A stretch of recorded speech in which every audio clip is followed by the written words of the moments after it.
Français. Français. Français. La France. Les Français. Française. En France, La France. parole de français. Avec ce matin cette question, le contexte sécuritaire après le projet d'attentat déjoué à Marseille peut-il influer sur le vote des électeurs à quelques jours de ce premier tour? Aurélien Fleureau, bonjour. Bonjour Thomas. Vous êtes allé à Bourges hier pour poser la question à des Français, à des électeurs. Alors ce contexte a-t-il une influence? Alors pour la majorité des habitants de Bourges que j'ai rencontrés, leur choix est fait. Ils savent pour qui ils voteront dimanche. Donc les arrestations de Marseille ne vont rien modifier. En revanche, dans leur prise de décision, la question de la sécurité a bien compté. C'est le cas de Patrick. Ça ne changera pas mon orientation en termes de vote, ça c'est sûr.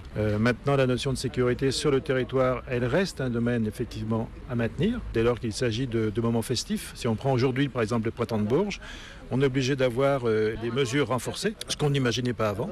En tous les cas, la notion de sécurité, oui, elle est là. Patrick qui m'expliquait que son choix se portera vers un candidat qui propose une solution coordonnée, cohérente sur le long terme. Mais vous avez rencontré beaucoup de Français comme Patrick. Les arrestations à Marseille, à quelques jours du vote, ça n'a pas eu d'influence? Alors tout de même, j'ai rencontré certaines personnes dans les rues de Bourges pour qui ça a confirmé leur choix. C'est le cas de Catherine, par exemple, pour qui la sécurité, c'est primordial. Ça conforte mon choix, parce qu'en fait la sécurité c'est important et c'est vrai qu'on est en grande insécurité et qu'il y a quand même quelques candidats qui parlent de ce sujet. Avec tous les attentats qu'il y a, qui vont arriver, c'est important de prendre ce sujet à bras le corps. Et puis il y a ceux qui ont leur idée très précise de ce qu'il faudrait faire.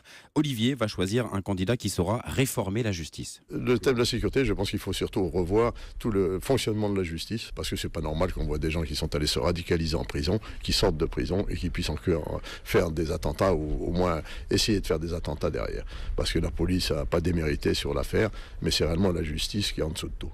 Yves Tréhard, à l'instant, disait qu'il n'y a pas eu de thème dominant dans cette campagne. Est-ce que les électeurs que vous avez interrogés trouvent qu'on a parlé assez de sécurité? Là oui, il trouve que chaque candidat s'est exprimé, a pu faire ses propositions, mais pour certains, certes, c'est un thème important, mais ce n'est pas l'essentiel. Alex trouve même qu'il y a des candidats qui en parlent trop. On se cale aujourd'hui que uniquement sur la sécurité, l'immigration, etc. Ok, c'est des thèmes majeurs, ok.